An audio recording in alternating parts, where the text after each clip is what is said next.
Greetings, gamers, and welcome to another episode from the Misfit Gamer Studios. I am your host, Vortex. That gentleman over there is your co-host, Kage, and this is D&D Discussions. On today's episode, we have a community creation, a new one coming from Saratonin, their very first submission, a weapon, a boomerang-type weapon called Mindfrost Crescent. I'm very interested to see this one. I haven't seen a boomerang weapon just yet, plus having anything with elemental damage always gets me excited. So join us today and let's see what this is all about. Today we have the Mindfrost Crescent. Just beat the devil out of it. Just beat the devil out of it. That's what it takes. We're chat. That's Kage. All right. So the Mindfrost Crescent, again, a boomerang type weapon. Definitely our first for a boomerang. Yeah. And I think we've looked up a boomerang before. We did briefly. And I think it's what, a 1d4 bludgeoning damage. Yes. And will return if it misses the target. If it misses the target. And that's basically all the standard. Very mundane. Yeah.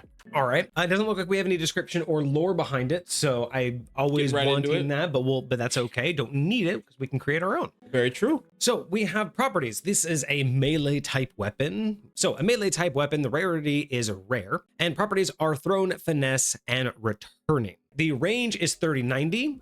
Okay. I don't know. Is that standard? I don't know. I feel like a boomerang would have longer, but maybe I'm incorrect about that. Maybe it depends on the size of the boomerang. Ooh. I wonder if that would be interesting to make multiple sizes of this. Oh, I do believe that you can make different sizes that go different distances. And attunement is required. Attunement is I'm required. curious how that's going to play out. And is this a provided image? This is a provided image. That is correct. I mean, it's giving me Moon Knight vibes, unfortunately. Like I hate to say it, but it's definitely giving me Moon Knight vibes. I like it though. With a little extra hook out at the end, but yeah. I like it though. I like that it breaks the standard. It makes me wonder how big it is. Because now that I think of like a standard boomerang. Sure. Thinking about the standard size of a boomerang, they're relatively big. So I'm thinking if this thing is actually, I have a boomerang and I have a weapon similar to this in the back room. I could probably hold them up side by side and show a real life comparison to this if you guys want to see that. It's giving me boomerang mixed with shuriken. Yes, exactly. All right, Saratonin wants to see it, so let me go grab it and then we'll do and then I'll do that and then we'll move on. Oh, I remember these So I guys. don't have the sheath for it, so I have to be very careful. So very cool. You can see that's touching my head. That's as broad as my shoulders, if not broader. So the thing that I have, definitely hefty. The thing that I have in comparison to that is this is exactly what it gave me pause to think about. Yes, that's the perfect crescent right there. It's this without this hand grip. Batman but you vibes, could even think, yes. Yeah, you could think that this might be able to, like, where I'm gripping might be down here. So it's like take where I'm gripping here, right, and then turn it this way. So I'd be gripping like this. Yep. And that's how I imagine this is being held. There we go. So holding it like, I guess, like this. So I'm equal with the camera. Yeah. There we go. But yeah, I can't remember where I picked that up. I have the sheet somewhere, but so there's your like size difference. So I was trying to think of like what size this is. This thing isn't handheld. It's handheld, but it's not like, it's not in the palm of your hand. This thing is very interesting. This thing is huge. That was a nice little detour. Thank you for letting me show that off, Sarah. Love that. Moving on. So, description. This enchanted boomerang, shaped like a crescent moon, hums with a latent psychic energy and radiates an eerie cold mist. I love the psychic energy.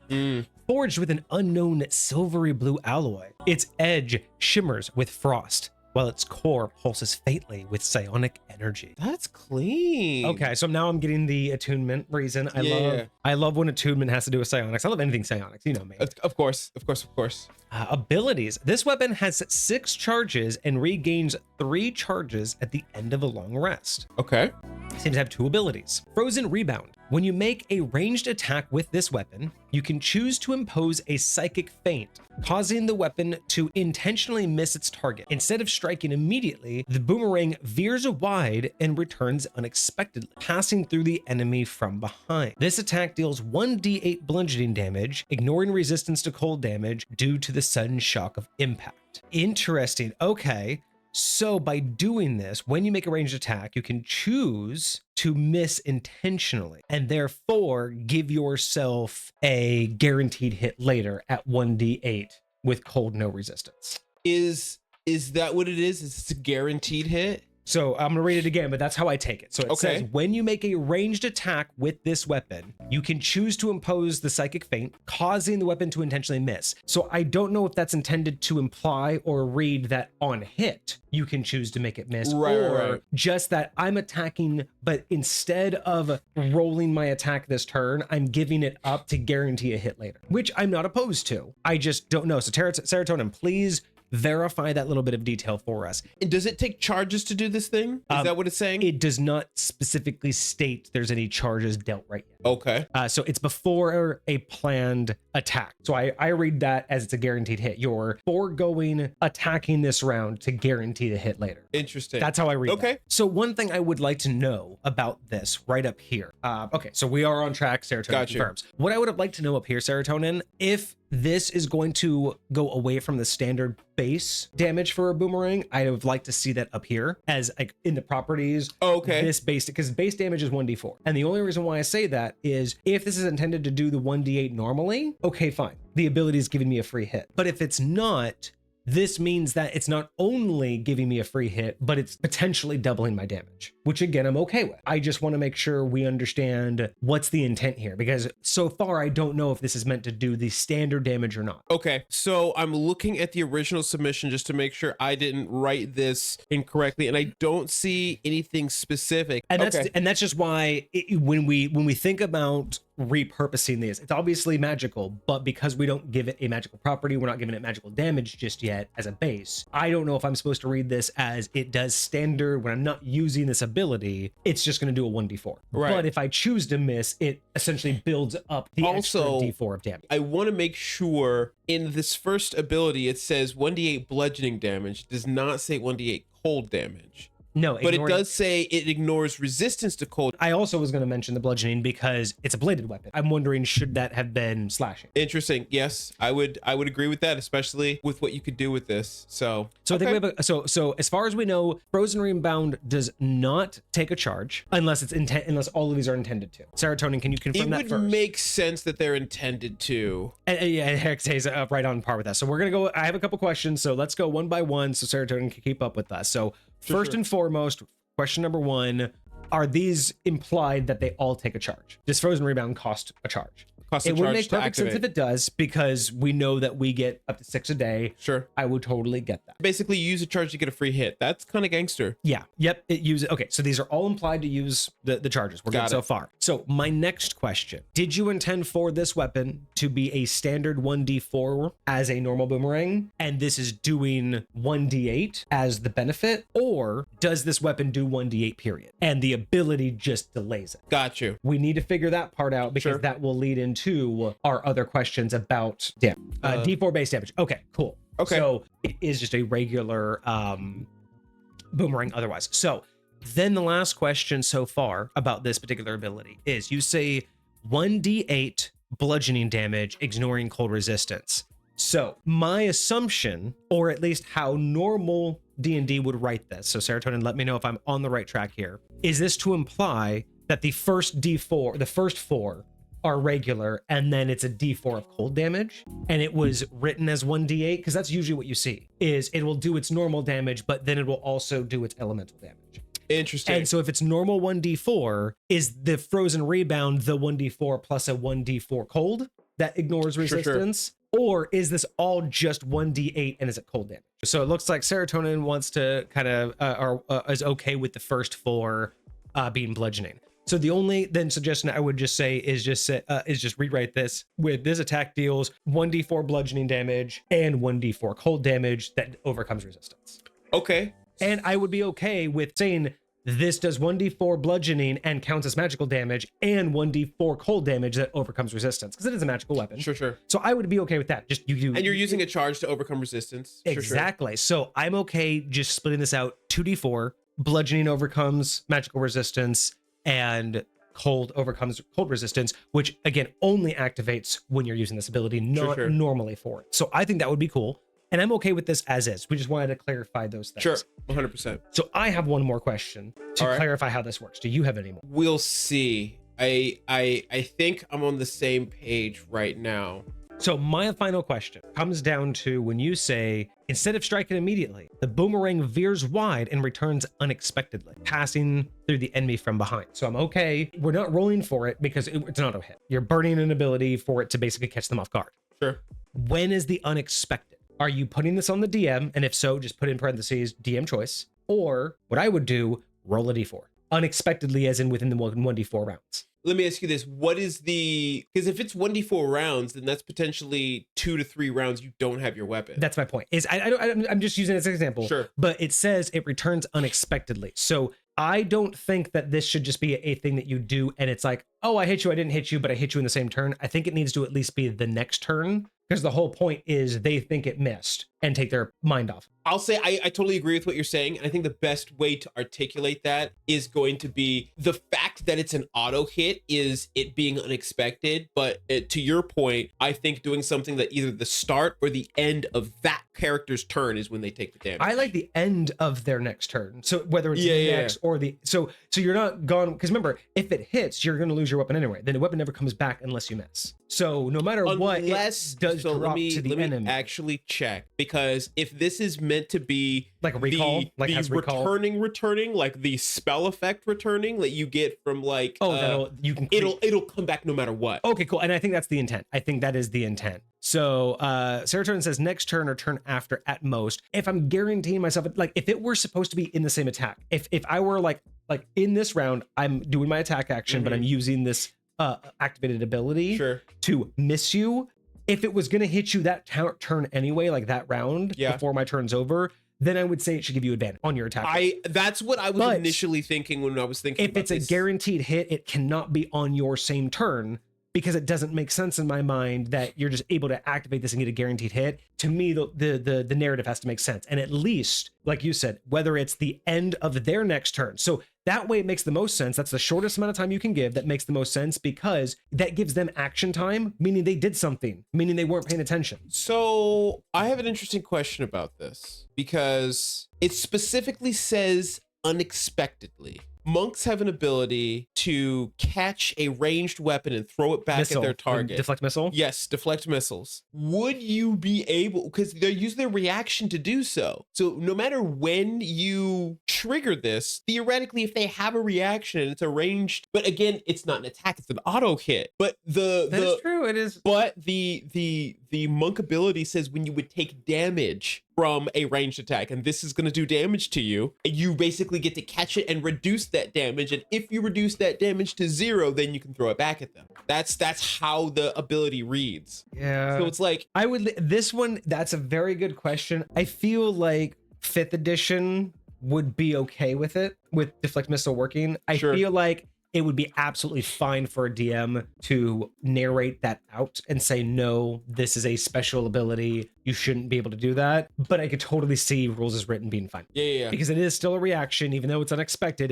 It doesn't matter. You can use a monk ability in an ambush as long as you're not unable to react. So no matter what, I think the monk would still be able to do it. So I'm okay giving it auto hit as long as it's not on your turn. It cannot do the damage on your turn. Otherwise, if it's supposed to be during your attack and you're just gaining advantage, that should just be advantage, because that means it's going to come right around and hit him immediately. Yeah. I'm okay with that being advantage. If this is meant to be an auto hit, it has to at least by bare minimum be the end of that target's next turn. Sure. So if it's at the end of their turn, this is my only worry about it being at the end of their turn.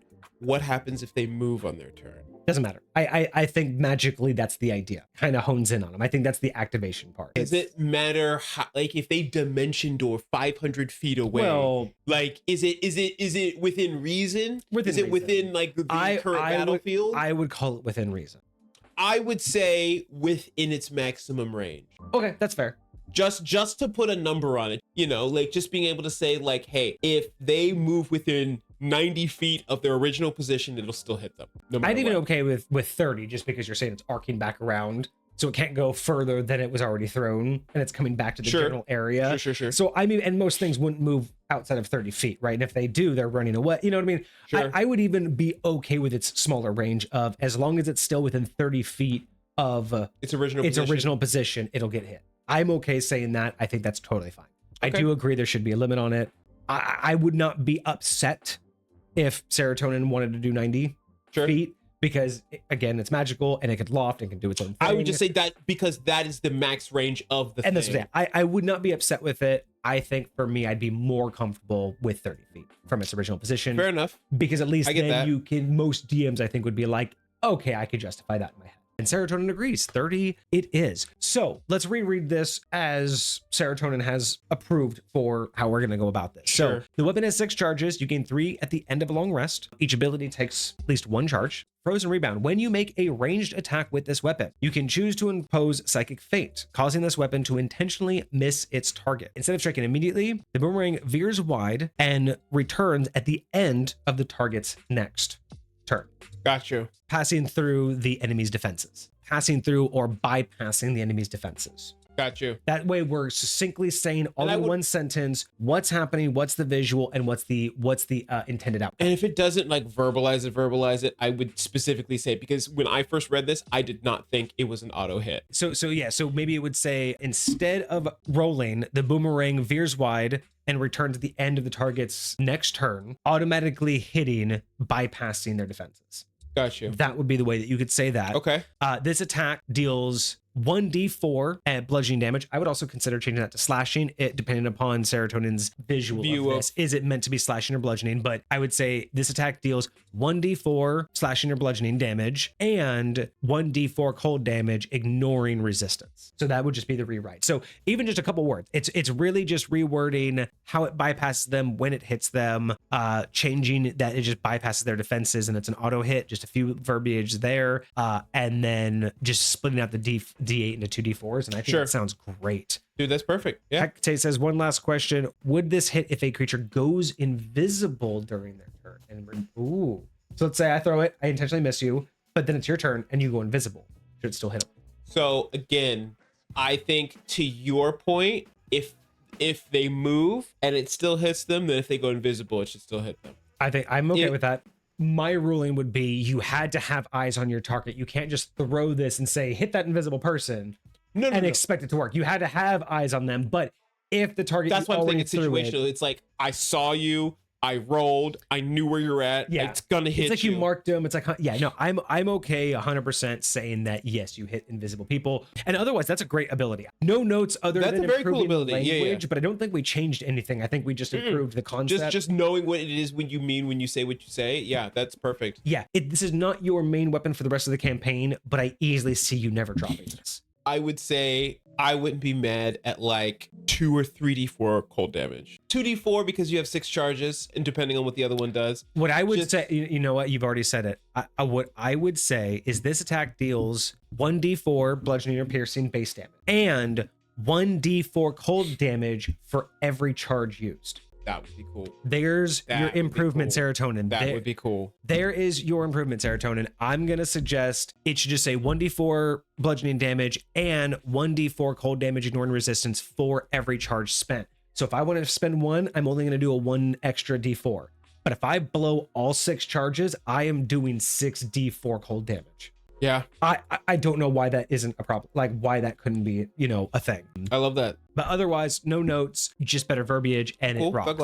All right, so let's look at the next ability, Psychic Frost Surge. When the Crescent returns, you may expend any number of charges to amplify its power. For each charge spent, the Crescent expands in size, intensifying its freezing aura. The target takes an additional 1d4 cold damage per charge spent, with the blood and the bludgeoning increases to 1d10. Interesting. If 3 or more charges are used, the target must make a DC 15 wisdom saving throw or be momentarily disoriented, granting disadvantage on its next attack roll. I like that. I like being able to disorient targets.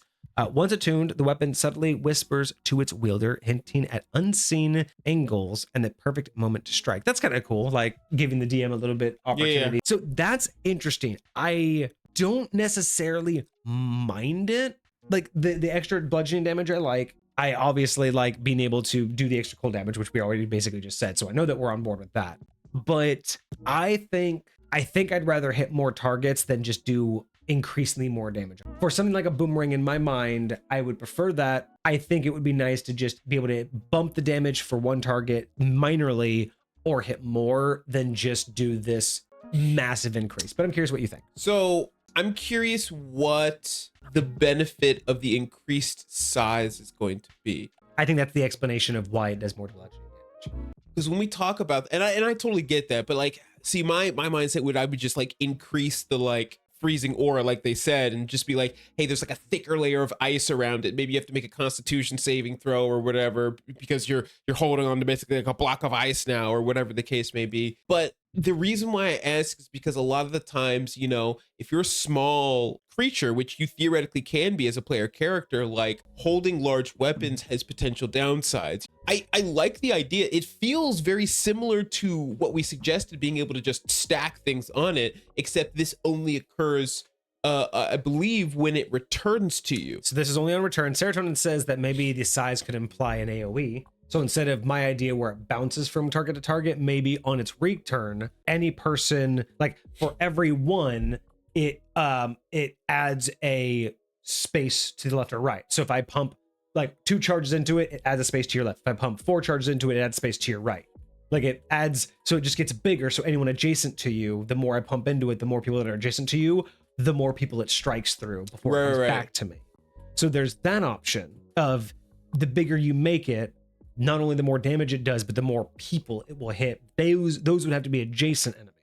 Here's kind of the idea I like, because I love the idea of pumping stuff into it. And I really like the idea that they just brought up about making it an AoE. So here's kind of my thought is you're on the battlefield, you throw this boomerang at a target. Instead of using your charge to do an auto hit on the rebound, when you throw it and on a normal attack roll, you miss for whatever reason, you can expend some charges to pump it up, make it bigger, and then potentially even move yourself so that it, on its return track, it goes through an AoE area of enemies. It's on your turn. This is all happening on your turn. So right. So basically, you're saying that either you can use Frozen Rebound to intentionally miss and hit one target, and you can even do the bump up auto damage, hit, basically, and then use more expenditures to bump up the damage, like the cold damage. Sure. On this version, it's like a reaction to if you miss a regular one, it's going to come back at you. You can essentially say, well, hey, it's coming back in this direction. I'm going to pump it up and then hit anybody on its way back. On its way back. I could get down with that. That way, it feels like it has the utility that you can intentionally choose what you want it to do when you want to be proactive with it. But also, if you have charges left over and you end up missing, you feel like you can get something out of it as well. It won't always be applicable. There's just going to be times where you miss a target and there's nothing on its way back to you. So you don't use those charges to do it. So what if it read something similar to when you miss a target with a basic attack? So when you miss a target with a basic ranged attack, okay, as a reaction, when you miss a target, as a reaction, you can burn a charge. For every charge, you can choose one square beyond the target you missed.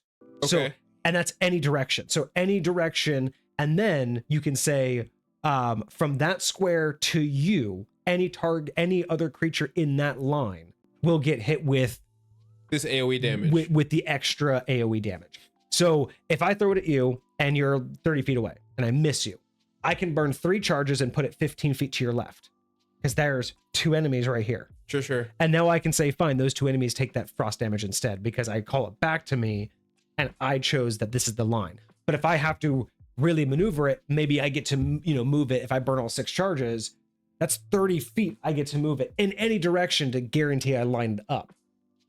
And guaranteed to get a hit. And maybe I line it back up with, and maybe the only caveat is you can't line it up to the target that you missed. Right. That's the only caveat is you can line it up in any way possible to hit any target between you and it, just not the target that you missed. Right.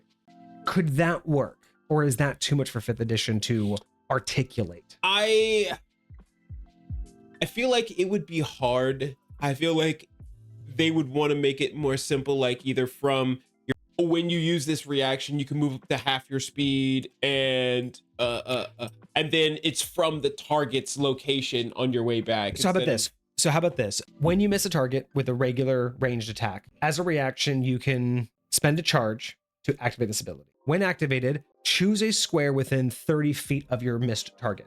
Okay. Any target between you and that square will take X number of cold damage for every charge you spend. So I miss you, you're 30 feet away. Sure. I burn 3 charges. I choose a spot 20 feet away from you. And there's 2 enemies in line. I spent 3 charges. They're going to take 3d4 cold damage each. That's it. That's how you explain it. You just choose a point within 30 feet of the target you miss, because that's your arc.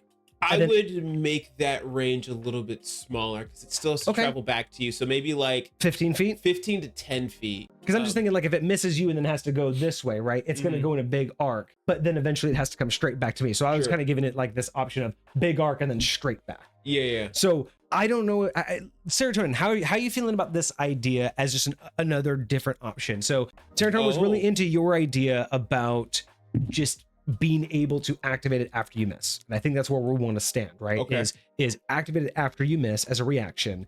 Now we just have to play with, how do you articulate what are you actually doing once you miss? What actually happens on the return? Is it getting bigger? Is it going through people? And how do you decide who it hits? You know, you could say something as a reaction, you can activate a number of charges and hit an additional enemy within 30 feet or 15 feet of your missed target. So instead you just redirect. Maybe it's just called psychic redirect. So whenever you miss a target as a reaction, you can blow a charge and redirect it to a target within 15 feet. Even that, I mean, we could add another ability that just does that, right? That could be a third ability, because that's kind of what we're talking about, right? Just being able to say, oh, I missed you, I want to reactively hit someone else. Right. So that's one option. Serotonin doesn't mind that direction. I mean, again, we're not telling you how it's going to end up. We're just trying to brainstorm multiple ideas. So you're comfortable when you make your decision. Adding lore definitely helps. And then tightening the language. Yeah. And really it's all just about painting the picture of your intent, because DMs can always change it. We've talked about this before, but when we see lore, a lot can come from the author and a lot can be inspired by the author. So as little or as much as you want to put in on that is fine, but giving those small little intents, right? So there's a lot of ways that you can work on that, Serotonin. Definitely interested to see if you do make any changes, let us know. But yeah, I love that. Overall, I like it. I think I zoomed out a long time ago for the picture, forgot to zoom back in. But I like it. It suits a niche that we haven't seen yet. Yeah, no, I love the direction that these abilities are going. Speaking of which, psychic anything. Yeah, I love psychic abilities. And that's why I'm okay with having like the selection of targets, because we put in there in the very beginning that they're psychic. Yeah. So being able to say it, you can select a target, the auto hit, anything like that makes sense because you're kind of in control of it. Yeah. But let's give out a score and we'll close this one up. I'm really happy for this. This gives me some really cool ideas to work with. I think that other than just rephrasing a little bit of the first ability and the second ability, just tightening up who and what we need, it is where it needs to be. Otherwise, I would love a little bit of lore, but I don't feel like I truly need it. I don't feel like this is so absurd that I can't come up with something on my own. Yeah. It's just it's a boomerang that does cold damage. It's not that complicated. It's not that far-fetched. Yeah. So I think it's pretty solid. I might do a little bit more with it, but it doesn't need to be uber complicated. I really like where it's going because, as I mentioned before, not a weapon that I would be upset giving to a low-level playing group, not a weapon I'd be upset getting low level, not a weapon I expect to have for the rest of my campaign as my main weapon. But this is not one of those I would ever imagine feeling like it's going to be useless. Sure. This is one that's going to always remain on my back. Yep. I may move on to a bow, I may move on to a crossbow, I may move on to other ranged weapons, javelins, what have you, but this is always going to be in the party. That's what I like about this, is it's not the star of the show, but it's always going to be in the background. And I like that. I like having those background items that always find a way back into the character's hands, even if it's not their go-to. For sure. So with that, I think I'm gonna give it an 8. An 8. I love it. It's very close. Love it. So agreed. There you go. Thank you so much. Love it. I really hope that 8 out you of 10 first enjoyed review. that. Yeah, fantastic. First one, not bad. I really hope you enjoyed it. Thank you so much for submitting that. And if you at home, I hope you enjoyed the review. let us know on YouTube what you think. If you agree with our assessment, let us know what abilities you like the most and what you would have changed. I'm really curious if you would use this weapon and how long would you hold on to it? Would this be something that you would keep in the back pocket, or would you ditch it early on? Let us know. But otherwise, thank you guys so much for joining us. I hope you guys enjoyed the video. We will have another one for you next week, so always stay tuned. Like, subscribe, it really does help. But otherwise, I hope you guys had a fantastic week, and we'll see you next week. Cheers. Deuces, my friends.